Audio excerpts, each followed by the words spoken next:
শয়তান কেমনে ধোঁকা দেয় একটা কথা মনে পড়ছে, বলে ফেলবো নাকি? এক লোক আপনার অজু করতে আসছে, এমন সময় শয়তান আসছে, আইসা বলতেছে চাচা, যুবকের ভেষ ধইরা শয়তান ঢুকছে, ঢুকা কয় চাচা কি করেন? এইবার একটু বয়স্ক মানুষ না, হেতে দেহে বদনা দিয়ে অজু করতেছি, জিগাই কি করেন? সেতুলনের কথা না কেন? এবার বুড়া বেড়া সেইটা কইছে, তুমি দেখো না কিতা করি, অজু করতে আসি। হেতে মনে মনে আলাফের জু তুলতে আসি আর কি। তাই তার শয়তানে আলাফের জু তুলছে, কয় যে অজু করতে আসেন? কয় হ। কয় অজু করবেন কি লিগা? হ্যাঁ বেড়া কয় অজু করাম কি লিগা? আলাপ বিচারা পাওনার কদ্দুর পরে আসার নামাজ, শুভপুর মসজিদ আজান দিয়া লাইছে, আমি নামাজ পড়তে যাবো, এই জন্য অজু করতে আসি। তো শয়তানে তো প্ল্যান গুলাই আনতে আছে, তো কয় যে চাচা আমি এইমাত্র এই যে দুলালরার বাড়ির কাছে দিয়া আমি এইমাত্র 8টা পুকুরের পাড়ি দিয়ে আইছি, আপনার ঘরের কাছে আইসা আসার সময় আমার মতো জুয়ান মানুষটা 5-6 বার পড়ে যায় গীতামুল ইসলাম ফা অফিস লাইয়া, সেই কাদা হইছে। এটি এই হঠাৎ বৃষ্টি নি বালুরি সবজি কাদা হইয়া রইছে, আর যা অবস্থা হইয়া রইছে তেসরা দিয়া কান্দাড়া ফহিরের ফাট্টার কাছে আমি যে কেমনি আইছি আমি দেখিয়া নাইছি। কত অহন কিতা করন? কয় এত তাহলে বিচারা চাচা লাভ নাই, আপনি একটা কাজ করেন, আপনি যে মসজিদে যাইবেন উঁচু কইরা, আমি খেয়াল কইরা দেখাইছি রাস্তার যেই অবস্থা কোনোভাবে আপনি আসতে পারবেন না, মারাত্মক বিশৃঙ্খলা, যে কোনো সময় আপনি বুড়া বেড়া ফিরে যাবেন ফাও ফিসলাইয়া। তা আমি এই কথাটাই কইতে পাইছি, সবসময় তো মসজিদে গিয়ে নামাজ পড়েন, আজকে আর মসজিদে যাওয়ার দরকার নাই, ঘরে নামাজটা পড়া লাইবেন। শয়তানের প্ল্যান হইল এবারে জামাত ছড়ান যায়নি, এবার যা 60 বছর হয়েছে জীবনে মসজিদে ছাড়া গিয়া নামাজ পড়ছে না, তুফান থাক ম্যাক থাক, মুয়াজ্জিন ইমাম সাহেব আর এবারে একজন মুসল্লি, এবারে কোনোদিন নামাজ কাজা করছে না, শীতে গরমে সব জায়গার ভিতরে এবারে নামাজে ফার্স্ট, আগে নামাজ পরে কাজ, আগে নামাজ পরে খাওয়া, আগে নামাজ পরে সব, এই নীতিটা উনি গ্রহণ করিয়া সবসময় নামাজ পড়ে আইতে আছে। শয়তানে দেখলো এবারে যদি জামাতরা চড়ান যায়, আস্তে আস্তে পরে নামাজটাও চড়ান যাইব, একটা লাইন করণ জানি দেখি। শয়তান এসেরা এবারে যখন বুদ্ধি দিছে চাচা রাস্তাটা বড়ই ফিসলা, এত মেহনত করে আর যাওয়ানোর দরকার নাই, আমি এই কথাটাই কইতাম আইছি, ঘরও ইনশাল্লাহ নামাজটা পড়া লাইবেন। বুড়া বেড়ায় কয়, ও তোমার কথাটা আমার পছন্দ হইছে, কিন্তু আমি সবসময় মসজিদে গিয়া নামাজ পড়ে অভ্যাস, মসজিদও না গেলে মনে হয় যেন আমি নামাজে পড়ছি না, আমার আটকাই রাখতে পারতাম না, ফিসলা খাইয়া পড়লে পড়াম, কাম লাগলে লুঙ্গি বদলাইলে সুবহানাল্লাহ কয় না তো? জোরে কয় না তো? আমার বাধা দিয়া লাভ হইতো না, আমি মসজিদে গিয়ে নামাজ পড়াম, শরীর টরি লইয়ালো আমি কি হরাম, কিন্তু মসজিদে যাওয়ান লাগবো। শয়তানে চিন্তা করলো এত বুদ্ধি করে আইলাম, এই খরানের দিন আইলাম না, গাদলাইয়া দিন আইলাম ধরনের লেগিয়া, এবারে গাদলাইয়া দিনে এত করা, রোদ উঠলে জানি কীরকম করা, কি ব্যাপারা। শয়তানে একেবারে ফেল মারণের লাইন হইতে আছে, শয়তান যার ফেল মারতো না, শয়তান চিন্তা করলো যে কোনো মূল্যে এবার একটা কায়দা করণ লাগবো। শয়তানে কইতাছে মসজিদে কি যাইবেলে, কই জিগাইয়া লাভ কি হুন্না লাইছ না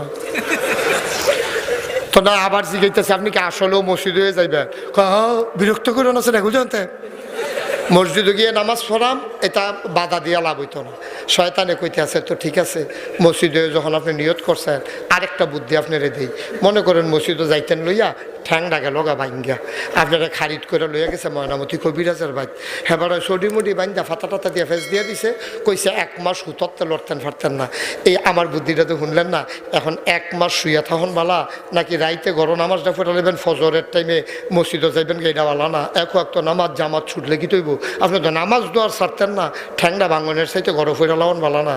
বুড়া বেড়ায় মুসকে আসি দিয়া কয় তোমার বুদ্ধিটা পছন্দ হয়েছে, কিন্তু তুমি যখন এই বুদ্ধি দিছো তুমিও কখন লাগবো, আমি ফজরের টাইম পর্যন্ত বাচ্চা থাম, এটার গ্যারান্টি আছে নি? সুবহানাল্লাহ কয় না? তুমি গ্যারান্টি দিতে পারবানি যে আমি ফজর পর্যন্ত বাচ্চা থাকাম, এই গ্যারান্টি দিতে পারলে পরের কথা। সুবহানাল্লাহ কয় না রে? শয়তান দেখলো কোনোভাবেই বেড়ারে ছোটানো যাবে না, শয়তান তৃতীয় বুদ্ধি মাথায় আসলো। এবার শয়তান কয় যাইবে নে, কহ যাবই, আমি যাব, আমার আটকানো যাবে না।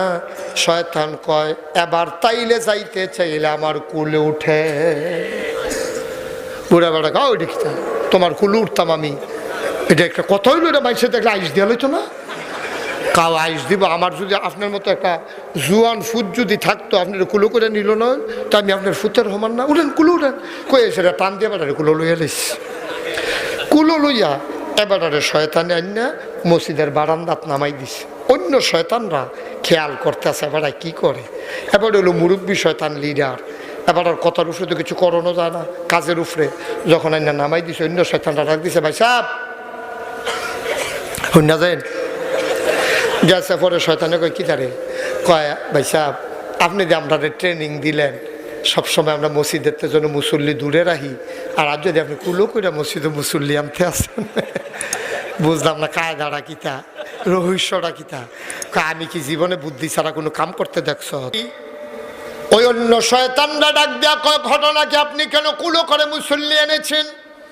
কুলো করে কেন মুসল্লি এনেছেন? আবার বুড়া শয়তান ডাক দেয়া কয়, বুদ্ধি ছাড়া আমি কোনো কাজ করি না। বুদ্ধির কাজ হলো আল্লাহ রাব্বুল আলামিন তার বান্দাকে জানিয়ে দিয়েছেন, বান্দার নেক হইল 1-10। একে বান্দা যখন জান্নাতের দিকে একটা কদম দেয়, আল্লাহ 10 কদমের সওয়াব দিয়ে দেয়। যখন বান্দা মসজিদের দিকে একটা কদম দেয়, 10টা নেক আল্লাহ তার প্রতি কদমে দিয়ে দেয়। চিন্তা করলাম, কাইকটা দিলে তো 10টা সওয়াব, ফাওড়া মারিত লাগলে তো 10টা সওয়াব। এই বুদ্ধি কইরা ছোটাইতে চাইছিলাম মসজিদ থেকে, পারলাম না। জামাত ছোটাইতে যখন পারলাম না, আবার চিন্তা করলাম দেখি বুদ্ধি করে সওয়াব কমাই দেওয়া যায় কিনা। আল্লাহর নবী বলেছেন, নেক কাজের দিকে কদম দিলে প্রথম কদমে 10টা করে নেক পাওয়া যায়। ওই কদম মাটিতে লাগলেই তো 10টা সওয়াব। কদম মাটিতে লাগতে দেই নাই, সওয়াব যেন আমল নামায় না যায়। এই জন্য পাগুলার আলগি দিয়ে কুলে করে নিয়ে আসছি, যেন কদমের সওয়াব তার আমল নামায় না যায়। বলো নাউজুবিল্লাহ।